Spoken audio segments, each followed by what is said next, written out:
સ્થાનિકો પાસેથી મળતી માહિતી મુજબ રિક્ષા ચાલક પાસે તેની પત્ની દ્વારા વારંવાર પૈસાની માંગણી કરવા અંગે ઝઘડા થતા હતા। આ કલેશ વધતા તેણે આત્યંતિક પગલું ભર્યું।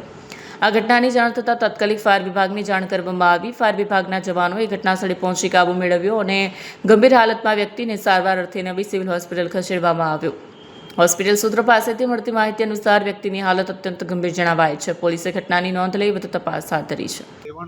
સોના apartment building number 5 room number 208। કાલે જે ઘટના બની હતી, શું ઘટના બની હતી, તમને ક્યારે કોલ આવ્યો?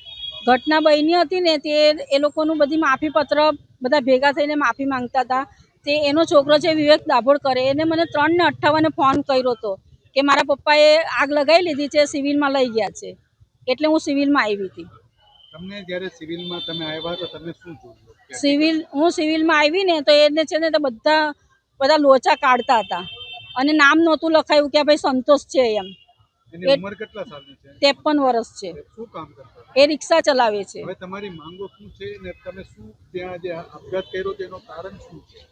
આપઘાત કરવાનું કારણ એટલું જ છે કે આ લોકોને એમ કહેતો હતો ને કે ભાઈ પૈસા આપો, તો આ લોકો પૈસા નહીં આપવાના હતા ને તો પછી આને આટલો ટોર્ચર નહોતો કરવો કે ભાઈ અમે ટોર્ચર કરતા હતા કે અમે તને નથી રાખવાના, અમારે તારી જોડે રહેવું જ નથી। આ વસ્તુ આ લોકો બોલી ને એમાં આને આ બધું કરી લીધું છે। એની સંતાનો કેટલી? સંતાનો 2 છોકરીઓ અને 1 છોકરો છે।